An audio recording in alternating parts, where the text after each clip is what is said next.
കഴിഞ്ഞ 2 ദിവസവുമായി നമ്മൾ ആ അമ്മയുടെ ജീവിതം എന്താണെന്ന് മനസ്സിലാക്കുകയായിരുന്നു.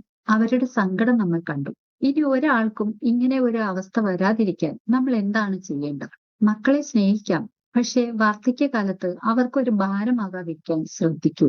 നിങ്ങൾ സ്ത്രീകളായാലും പുരുഷന്മാരായാലും ഇന്ന് തന്നെ ഈ 3 കാര്യങ്ങൾ തീരുമാനിക്കുക.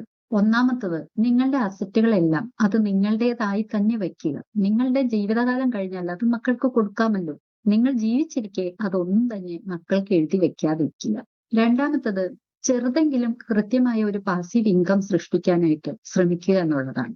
മക്കളുടെ കയ്യിൽ നിന്ന് കിട്ടുന്ന പോക്കറ്റ് മണിയെ ആശ്രയിക്കാതെ നമ്മൾക്ക് സ്വന്തമായിട്ട് ഒരു വരുമാനം, അത് ചെറുതാണെങ്കിലും നമ്മളുടെ അത്യാവശ്യ മരുന്നിനോ ഫുഡിനോ കഴിയുമെങ്കിൽ അത് തന്നെ വലിയ കാര്യമാണ്.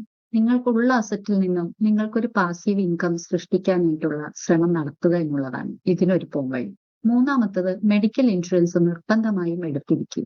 വാർദ്ധക്യകാലമാകുമ്പോഴേക്കും പല പല അസുഖങ്ങളും ബുദ്ധിമുട്ടുകളും നമുക്ക് ശാരീരികമായും മാനസികമായും ഉണ്ടാവാറുണ്ട്. ആ സമയത്ത് ഒരു മെഡിക്കൽ ഇൻഷുറൻസ് ഇല്ലാതെ ഒന്നും നമുക്ക് ചെയ്യാൻ കഴിയില്ല.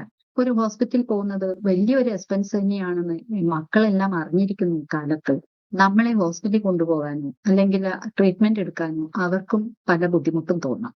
അതേസമയം നമുക്കൊരു മെഡിക്കൽ ഇൻഷുറൻസ് ഉണ്ടെങ്കിൽ നമുക്ക് തീർച്ചയായിട്ടും നല്ലൊരു ഹോസ്പിറ്റലിൽ തന്നെ പോകാനും നല്ല ട്രീറ്റ്മെന്റ് എടുക്കാനും ആരെയും ആശ്രയിക്കേണ്ടി വരില്ല.